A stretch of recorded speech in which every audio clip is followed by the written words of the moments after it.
Weljan Mindoro versus Elias Espadas ng Mexico. Bugbog mga kaibigan, kawawa!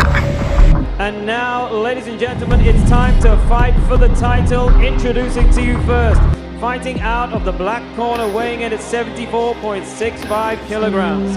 He comes to the ring unbeaten and with a 100% knockout ratio. It's the Trigger Man! Welcome, Mindoro! Here is Elias Espada! Laban ng Pilipinas versus Mexico. Si Elias Espadas, ang isa sa pinakamatinding Meksikano, ay lalabanan ang ating pambato na si Weljan Mindoro. Pero sa aking pananaw, knockout lang din ang sasapitin nito dahil lang lahat ng nakalaban ni Weljan Mindoro ay natulog sa kanyang kamao. Undefeated, 100% knockout power ratio na kayang tumapat kay Pacquiao sa kanyang estilo. Lahat ng kalaban ay bumagsak sa kanyang kamao dahil kahit si Terence Crawford ay kayang pabagsakin ng ating boksingero. Kamayaskis goes forward, and Bud Crawford was hurt. Bud Crawford was hurt. Ang pagbagsak ni Terence Bud Crawford sa kamao ng pinakamalaki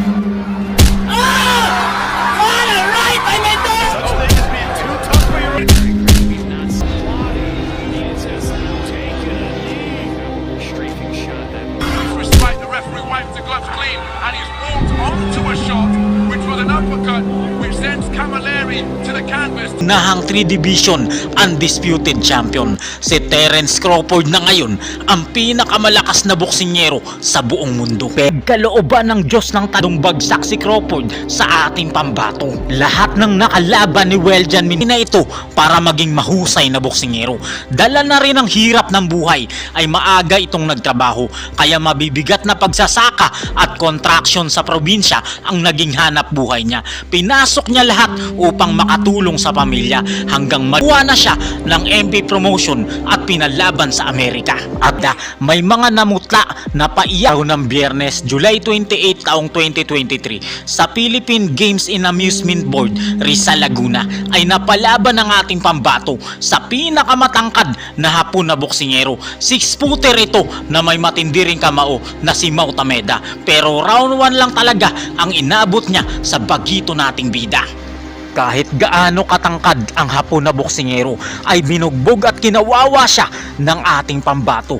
Dito natin makikita kung gaano katindi si Weljan Mindoro. Sa middleweight division.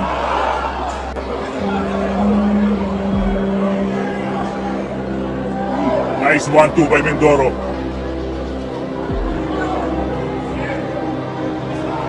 Ang walang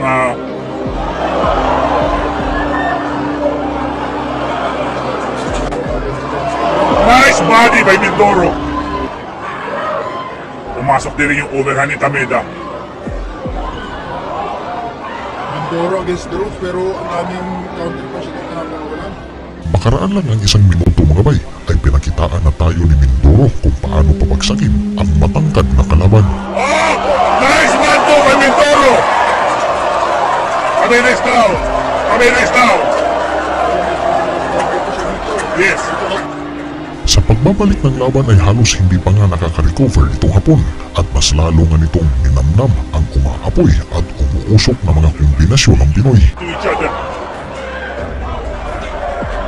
Mindoro looking to end the fight agad ha.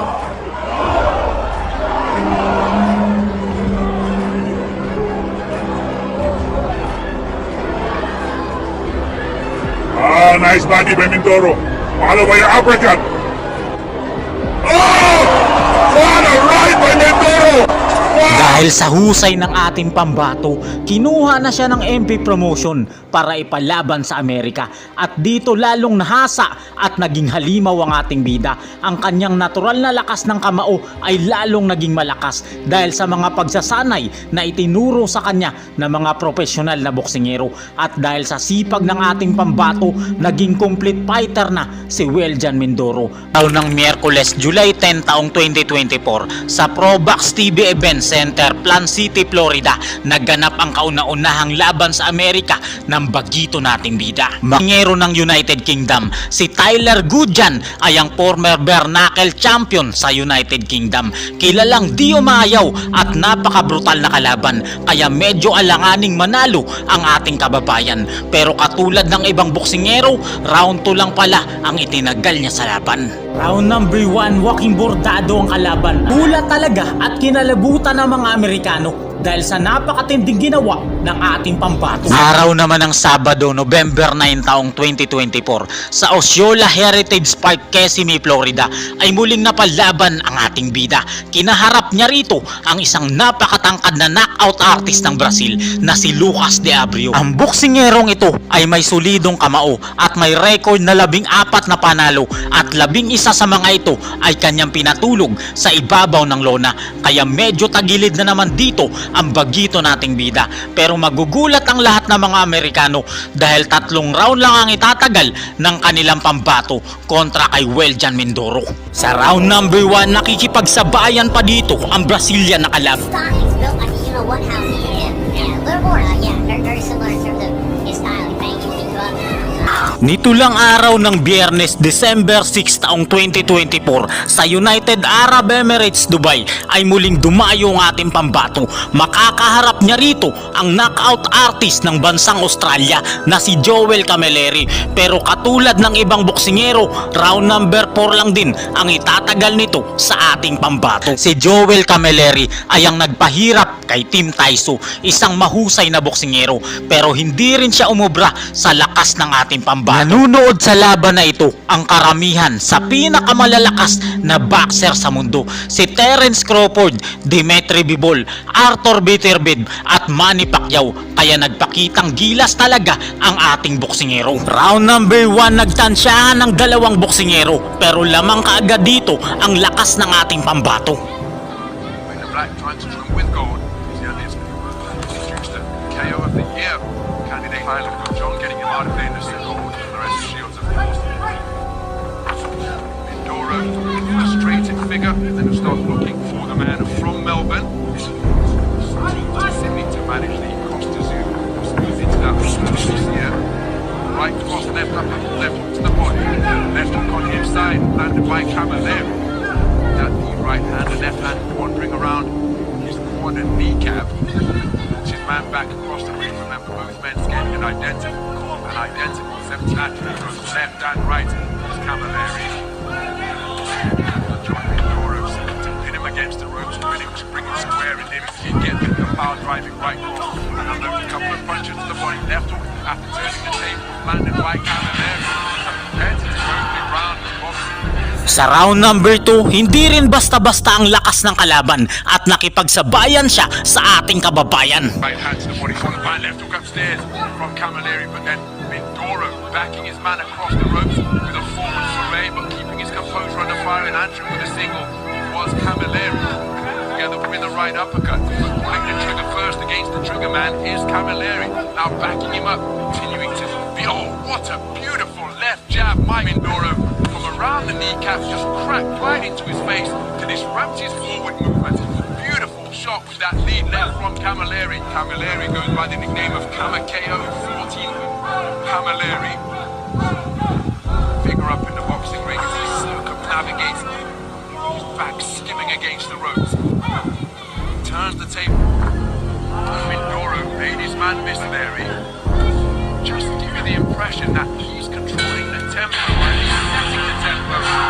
Round number 3, malakas talaga ang kalaban at pinahirapan din si Kabayan, pero ibang klase po ang ating pambato dahil binaliwala niya ang mga suntok ng Australiano. In his own corner is Camilleri, keen to try and fashion a clinch, but then just, oh, beautiful two-shot salvo to the body from Mindoro. Perhaps his best punches and got real leverage onto his shots, but now it's Camilleri walking down the knockout artist, and he's teeing away to the body before cuffing away with a right hook to the Asian Continental title at 75 kilograms.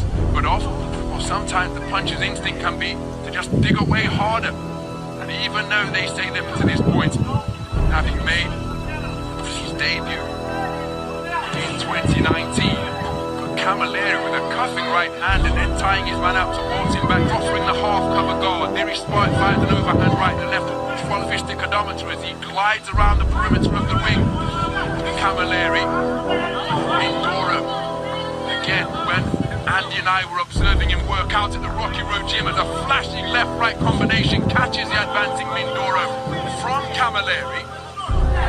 Walked his man down, but Camilleri landing with the inside of the glove, and then an altogether cleaner right hand, and another one from Camilleri, followed by a left hook, bouncing beautifully off the ropes as Mindoro tries to respond with a right uppercut of his own. But he's walked back across the ring by Camilleri to smother the man from the Philippines. Looking for a right hand off the back foot, and a very clever display once again. Dito sa round number 4, tatapusin na ng kabayan ang paghihirap ng kalaban. Sobrang lalakas ng kamao ang pinakawalan ng ating boksingero. Ilang beses binalangang nakatayo ang kalaban, kaya walang nang nagawa dito ang referee at itinigil na ang laban. Back to the ropes and lands with a right cross. Clever boxing out of the corner from Camilleri, who's remained responsible. But now he's beginning to be teed off upon by Mindoro. Is this a stoppage? No, it's a standing count. So, ref against Camilleri. Oh, that's a beautiful right hand on the resumption, but now Mindoro has got his man going and he's seeking to demonstrate that he is a precise and merciless finisher once again. It's an awful long time to negotiate. Beautiful left hook, but then a right hand in response from Camilleri. But Mindoro really is finding the range on his punches now and wearing all of them flush. Here's Camilleri. He's endured it far. He's taken a standing count. Back into the breach. Steps Mindoro. Senses that he's got his man going. He's brief respite. The referee wipes the gloves clean. And he's walked onto a shot, which was an uppercut, which sends Camilleri to the canvas to take the second count of the light Mindoro. That could well be a long 90 seconds. Camilleri on the ropes above our commentary position. Bobbing and weaving, trying to hold up. But he's taken a right uppercut and the towel has come in. Dino Billinghurst in Napahanga lahat ng pinakasikat na boksingero ngayong era sa galing ng ating bida na posible talagang humilera sa pinakamagagaling na boksingero ng Amerika. Araw naman ng Sabado, June 7 taong 2025 sa Boeing Center, Techport, San Antonio, Texas ay muling dumayo ang ating boksingero. Makakaharap niya rin at body shot. Parang Mike Tyson yung galawan na yun. Ulang araw ng Biyernes, August 15 taong 2025 sa Probox TV Event Center, Plant City, Florida ay muling may naghamon. Pero katulad ng mga naunang boksingero, round 3 lang din ang itinagal niya sa bagito nating bida.